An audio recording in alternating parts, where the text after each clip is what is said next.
sommes engagés publics. Bonjour, bienvenue aux Engagés publics. Cette semaine, on reçoit Myriam Lapointe-Gagnon. Bonjour, Myriam. Bonjour, Denis.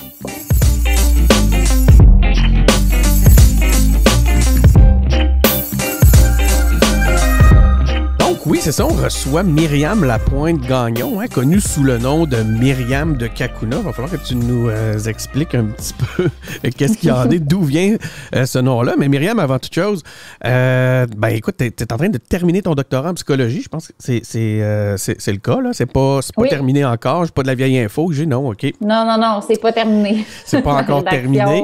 Ouais, puis là, tu manqueras pas d'action, ça va t'éloigner peut-être un petit peu des études, on verra. Ensuite, on te connaît aussi comme étant la fondatrice du mouvement Ma place au travail. Mais là, tu te présentes, puis c'est la raison pour laquelle on se parle aujourd'hui, comme candidate pour Québec solidaire dans Rivière-du-Loup de Témiscouata. Là, corrige-moi si j'ai pas le bon nom. Je sais qu'il y a eu des petits... Oui. Les noms changent tellement qu'à un moment donné, même chez vous, à un moment donné, ça a été compliqué, mais c'est ça? C'est le nom officiel, Rivière-du-Loup, c'est le nom officiel. C'est juste que nous, on rajoute tout le temps et les basques parce qu'on représente 3 MRC. Voilà. Dans le fond, la MRC de Rivière-du-Loup, la MRC de Témiscouata et celle des Basques. Puis ils sont pas représentés dans le nom, mais on trouverait ça important. C'était comme une position. Ah, voilà. Oui, mais là, ça a créé de la confusion. Mais oui, fait que là, on dit entre parenthèses et les Basques. On voit ça dans d'autres comtés aussi. Effectivement, c'est important pour les candidats d'inclure tout le monde, donc de pouvoir donner un peu une idée de l'étendue du territoire que ça couvre. Des fois, c'est impressionnant. Donc, c'est ça, t'es la candidate pour Québec solidaire dans Rivière-du-Loup, Témiscouata, comme on disait. Mm-hmm. Puis, je voyais, je lisais un article tantôt, je voyais que le mouvement Ma place au travail est né en mars 2021 pour répondre à la pénurie de places en garderie au Québec. Est-ce que c'est un peu la raison qui t'amène en politique? C'est certain que le mouvement Ma place au travail, j'aurais jamais pu deviner tout ce que ça allait entraîner comme déboulement, comment que ça allait débouler tout ça dans ma vie. Mais oui, c'est vraiment dans le cadre de cet engagement-là que j'ai comme pris goût à la politique, que je me suis rendu compte en fait que je pouvais avoir une voix dans la politique qui allait justement rejoindre les gens, puis que je pouvais faire une différence là, dans mon engagement. C'est sûr que dans Ma place au travail, on a tellement milité à l'extérieur, tu sais, de la machine politique. On a essayé vraiment beaucoup d'avoir des rencontres avec des ministres, tout ça, puis de faire avancer le dossier. Mais nos revendications principales, ils n'ont jamais trouvé écho, puis ils n'ont jamais avancé. Fait que c'est sûr qu'on a eu des revers qui, moi, m'ont fait dire OK, là, j'étais tout le temps en train d'attendre qu'on me tende la main pour que les choses avancent. Puis je me suis dit, là, à un moment donné, j'ai fait tout ce que je pouvais faire comme citoyenne pour avancer sur cet enjeu-là. Là, ça avance pas. Fait que ça a été une motivation pour moi de dire, est-ce que je devrais pas rentrer dans le Salon Bleu? Est-ce que je devrais pas aller leur faire face chaque jour pour que ce dossier des places en garderie-là avance? Mais plein d'autres affaires aussi qui me crée un sentiment d'impuissance, écoute, que je me dis, je pourrais faire une différence. On va en parler, puis c'est incroyable dans le sens, je dis que c'est incroyable parce que c'est directement en lien avec les valeurs des engagés publics. C'est ce qu'on dit aux gens. La meilleure façon de changer les choses, c'est de s'impliquer. Donc, t'en es un bel exemple.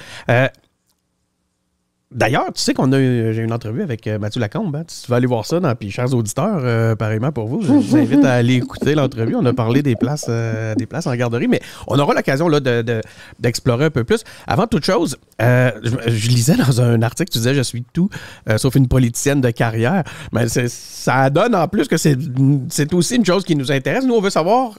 Outre la politicienne, puis toi, c'est pas compliqué, il semblerait que ça commence, l'aspect politique. Ouais. J'aimerais ça que tu me parles de ton background. C'est qui Myriam Lapointe-Gagnon?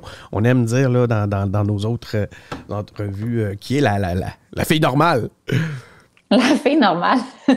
La fille normale, c'est une fille qui se lance souvent dans l'inconnu, qui aime relever des nouveaux défis. Je suis une fille aussi qui aime apprendre en vivant des expériences nouvelles. Je suis quelqu'un qui est très, très engagé depuis longtemps quand il y a des causes qui viennent m'interpeller. Par exemple, il n'y a pas beaucoup de monde qui le savent, mais j'ai beaucoup milité avec la Fédération des doctorants en psychologie du Québec là, pour la rémunération des internats en psychologie. Je me suis beaucoup engagée au niveau des communications dans la fédération là, parce que on a eu plein de problématiques là, au niveau de l'octroi des bourses. On a fait la grève, on a fait des boycotts pour aller chercher ça parce que, bon, au niveau de la santé mentale, actuellement, on perd énormément de rétention de psychologues dans le réseau. Donc, voilà, je me suis engagée beaucoup par rapport à ça. Sinon, ben, je suis quelqu'un qui aime rassembler du monde autour de projets un peu... tu sais, je suis une rassembleuse puis je suis une leader, je pense. Fait que j'embarque beaucoup de monde dans beaucoup d'affaires. Puis j'aime croire que tout est possible. Je pense que je suis quelqu'un un peu qui a des grands idéaux puis qui c'est ça, qui j'aime pas m'arrêter à un non. Je pense que je suis assez têtue aussi. Je suis un peu une rebelle aussi dans l'âme. Quand il y a des choses qui marchent pas, j'ai de la misère à pas le dire, à pas dénoncer. Tu sais, dans mon discours, parce que j'avais mon investiture il y a pas si longtemps, là, puis j'avais comme un texte de présentation un peu à faire, mais j'étais la seule candidate. Puis là, justement, tu sais, quand je me questionnais, comment je fais ce discours-là d'introduction pour dire aux gens de me faire confiance et tout, puis comment je me présente.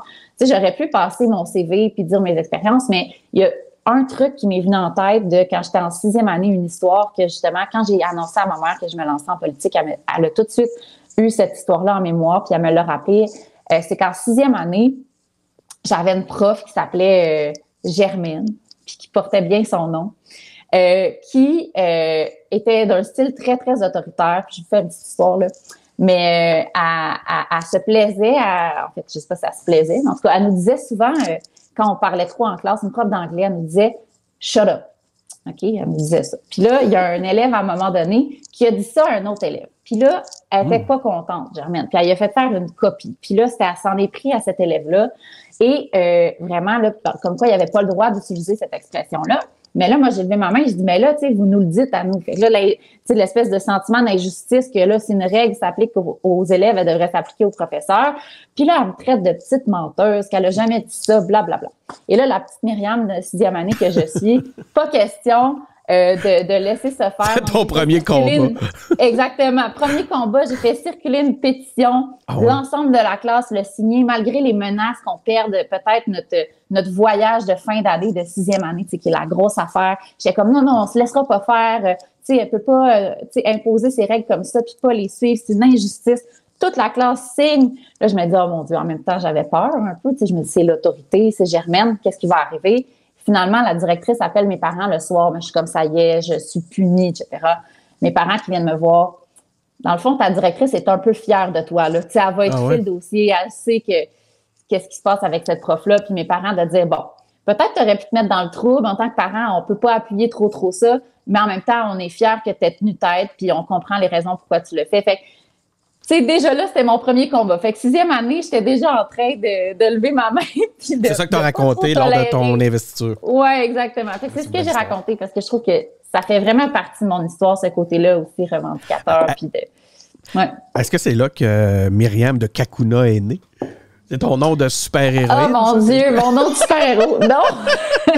Myriam de Kakuna. Mais Myriam de Kakuna, elle habite juste à Kakuna depuis 3 ans. Fait que moi, je suis pas originaire de Kakuna.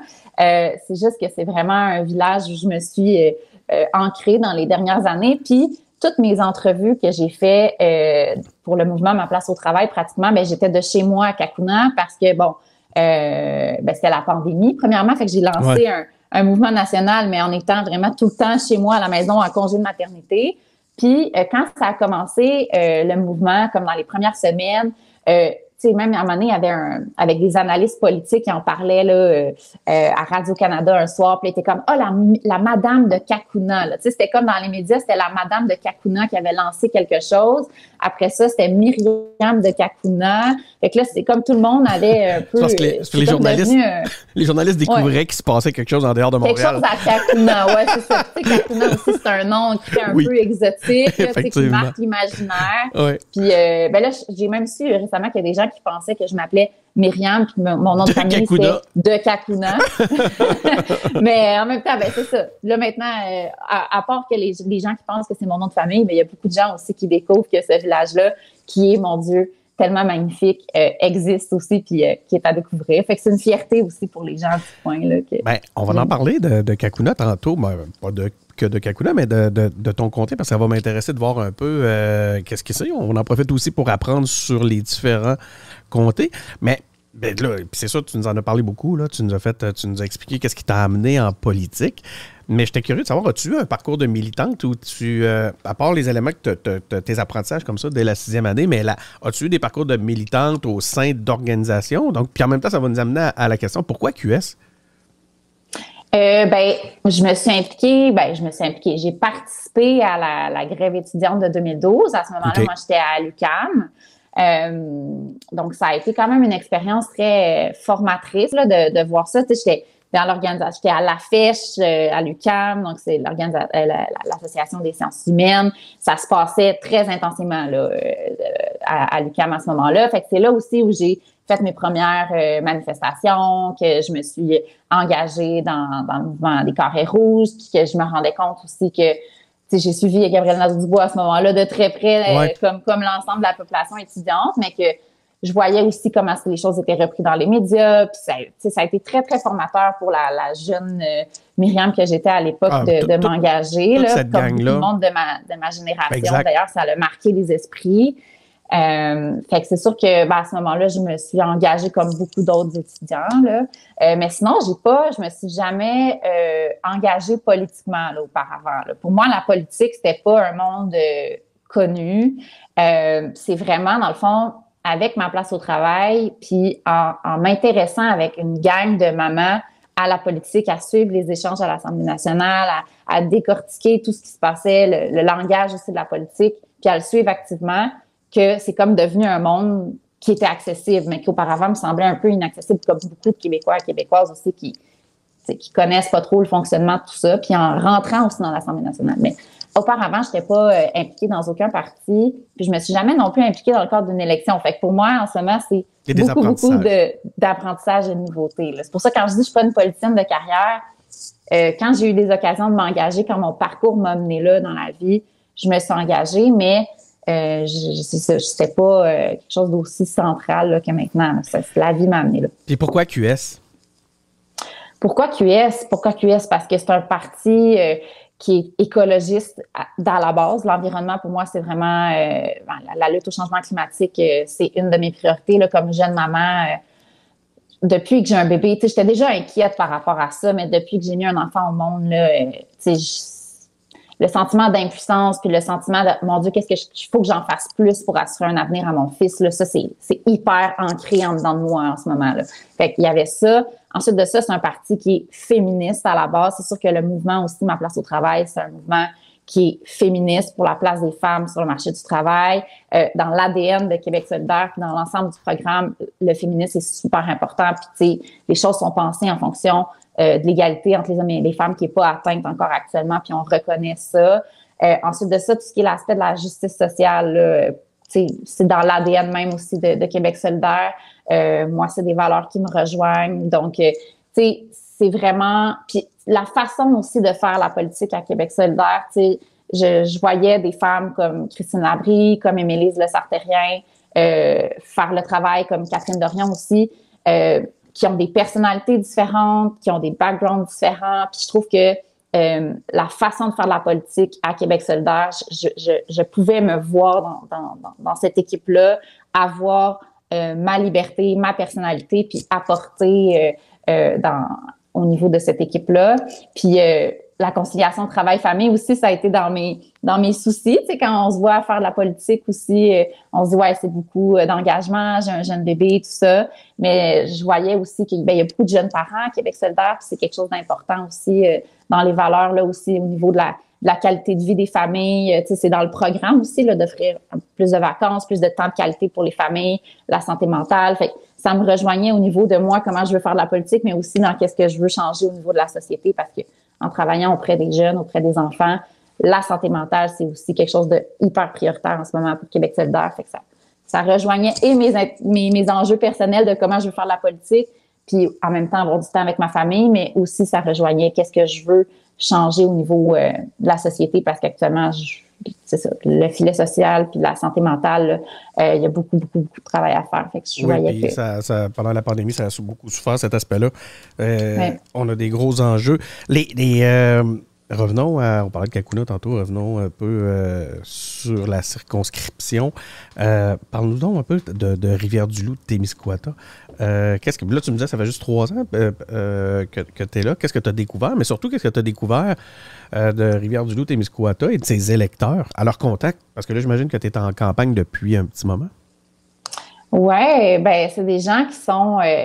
très, très fiers de leur région, qui ont une importance aussi à avoir un tissu social entre eux. Il y a un sentiment de collectivité, de communauté qui est très fort dans les villages. Il y a beaucoup de solidarité entre les gens.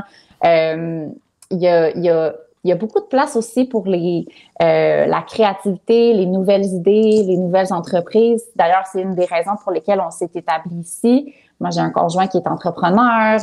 J'ai aussi toujours plein de projets en tête. Il y a vraiment une fibre entrepreneuriale forte ici, puis de la place pour les nouvelles idées, puis l'accueil aussi qu'on fait aux gens qui viennent s'établir ici. Il y a beaucoup d'ouverture envers les gens qui arrivent. Donc, il y a vraiment, c'est ça, une belle ouverture, une belle écoute entre les concitoyens et concitoyennes. Moi, je trouve aussi que c'est des gens qui sont résilients, beaucoup. Tu sais, j'ai parlé beaucoup avec des agriculteurs du coin là, dans les dernières semaines. Ça n'a pas été facile pour beaucoup d'entre eux, mais c'est des gens qui sont fiers de leurs entreprises familiales, qui se battent à tous les jours pour continuer dans ces voies-là malgré les défis. Mais à un moment donné aussi, la résilience, elle a ses limites. Fait que, moi, c'est vraiment des gens que j'ai envie d'aider là, au cours d'un mandat en politique. Mais voilà, c'est des gens qui sont à l'écoute, qui sont ouverts, qui sont chaleureux. Puis je me sens vraiment que je fais partie maintenant de cette communauté-là. Ça n'a pas été long non plus avant de sentir justement qu'on faisait partie de la communauté. Puis ça montre aussi l'ouverture des gens de la place. C'est quoi les grands dossiers dans Rivière-du-Loup de Témiscouata? Quels sont les dossiers que tu vas devoir ou vouloir porter si tu es amené à l'Assemblée nationale? Bien, c'est sûr, premièrement, le dossier des places en garderie, c'est problématique dans notre région. Tu sais, on veut attirer des gens à venir s'installer ici, mais on n'en a pas suffisamment. Fait que ça, c'est sûr que c'est quelque chose sur lequel je vais plancher activement.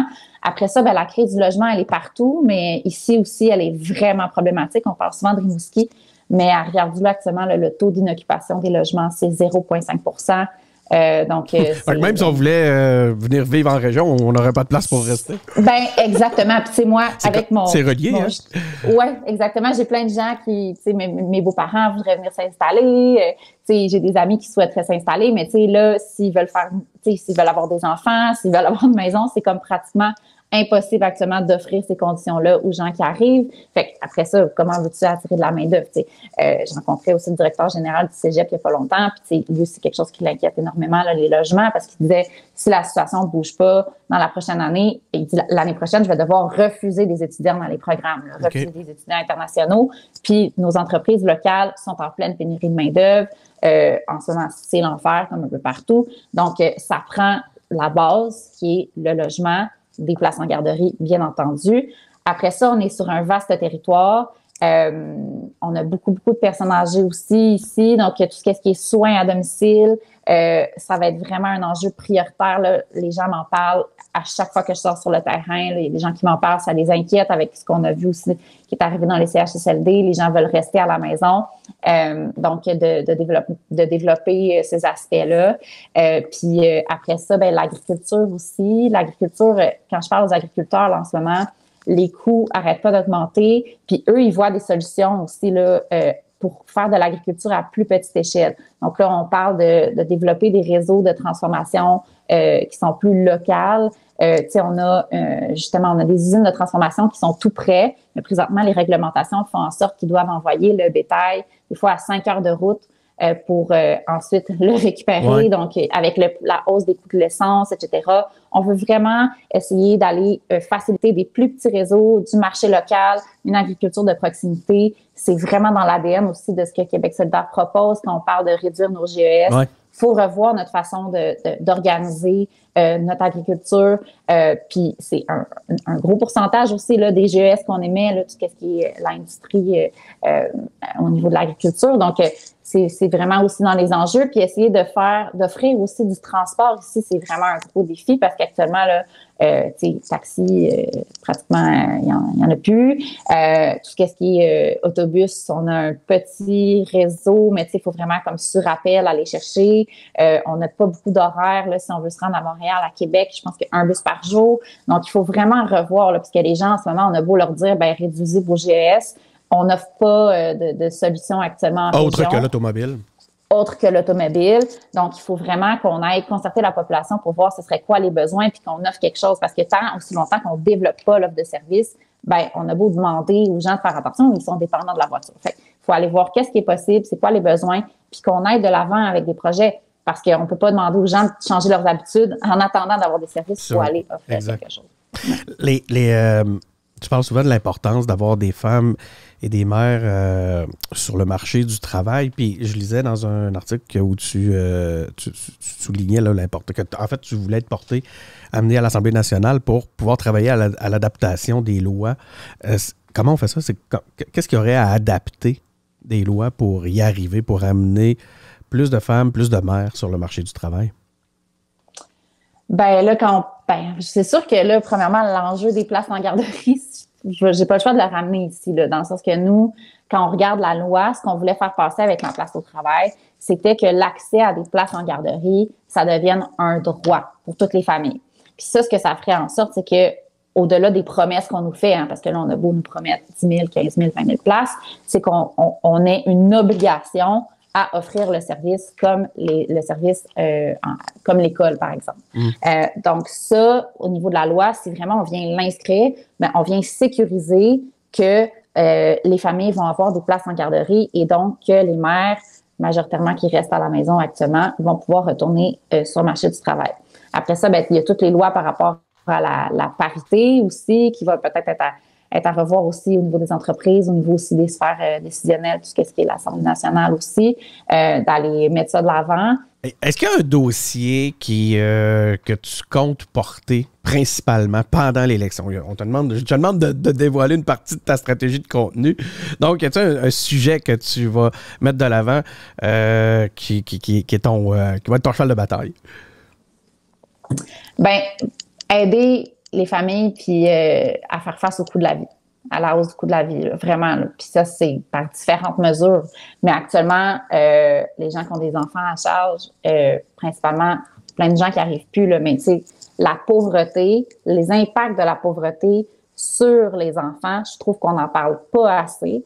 Puis actuellement, moi, c'est quelque chose qui m'inquiète beaucoup, là, parce que le stress chronique aussi des familles qui n'arrivent pas à chaque semaine, qui ne savent pas s'ils vont y arriver. La spirale de l'endettement. La spirale de l'endettement. Tu sais, j'annonçais aussi, là, on avait une conférence de presse récemment avec Gabrielle Nadeau-Dubois pour annoncer la prestation Poupon pour aider justement les familles qui n'ont pas de place en garderie à avoir une prestation d'urgence temporairement en attendant de trouver une place pour pas qu'ils se retrouvent en congé sans solde. Ça, c'est quelque chose c'est d'ailleurs un des refus que j'ai trouvé le plus difficile là, à recevoir de la part de la CAQ parce que actuellement, avec l'inflation, les familles qui ont des enfants à charge, qui se privent d'un salaire sans savoir quand est-ce qu'ils vont pouvoir retourner travailler, c'est un stress immense. Fait que ça, c'est vraiment un combat, c'est sûr que moi, je vais porter puis que je sais qu'il est important pour les familles de mon coin, mais de partout au Québec aussi. Ensuite de ça, il y a plein de mesures structurelles pour aller aider les familles à arriver là, à la fin du mois, qu'on va mettre de l'avant avec Québec solidaire. Quand on parle du gel des loyers, quand on parle de geler la hausse des tarifs d'hydro, quand on parle d'annuler la TVQ, d'annuler la TVQ temporairement là, sur des biens essentiels comme justement les vêtements pour les enfants, la nourriture, les biens qu'on peut se procurer à la pharmacie, les produits justement en vente libre à la pharmacie, toutes des choses que les familles doivent assumer et puis en ce moment avec la hausse du coût de la vie là, peut-être n'arrivent plus à assumer. Donc, d'aller vraiment s'attaquer à ces enjeux-là, puis à aider les familles à survivre en ce moment parce que la détresse, elle est partout.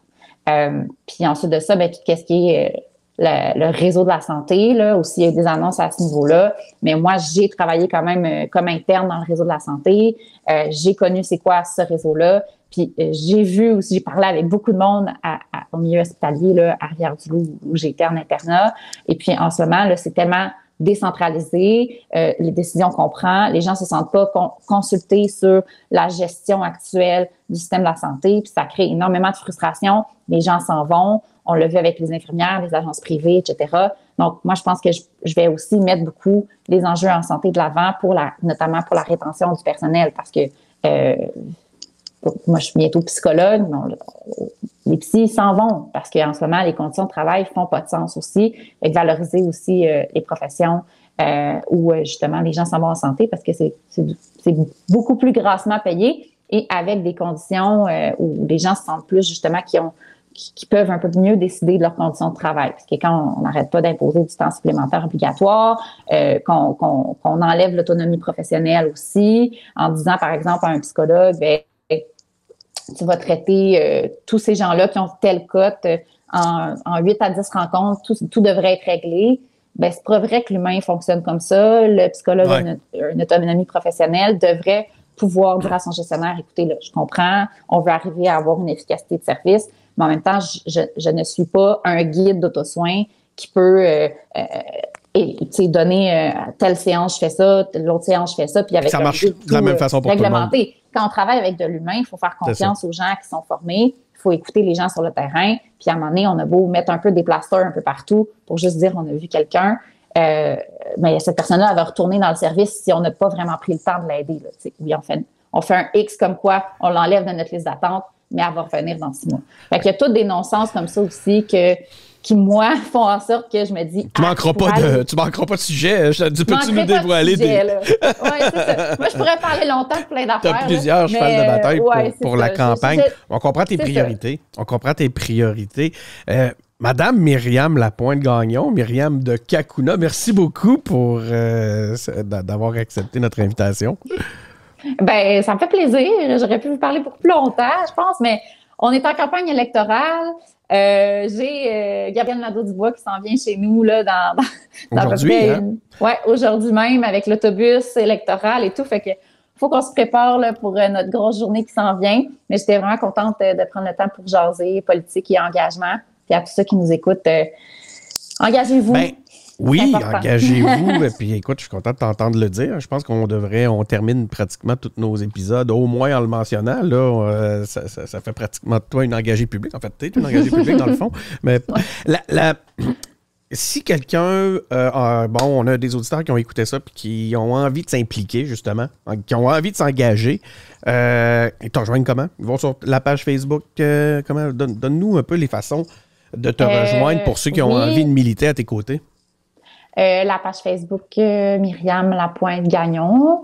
Vous allez pouvoir envoyer un message, avoir des infos aussi pour nous rejoindre. Puis si vous voulez devenir bénévole dans la campagne, que ça soit ici à Rivière-du-Loup, Témiscouata ou ailleurs sur le territoire, le site de Québec solidaire, là, très facilement, vous allez trouver comment vous engager avec nous pour la campagne électorale. Bon, ben encore une fois, merci. Merci à vous, chers auditeurs, d'avoir été à l'écoute. Vous le savez, on a une panoplie d'entrevues comme celle-là. La campagne commence. On a plusieurs autres entrevues de prévues.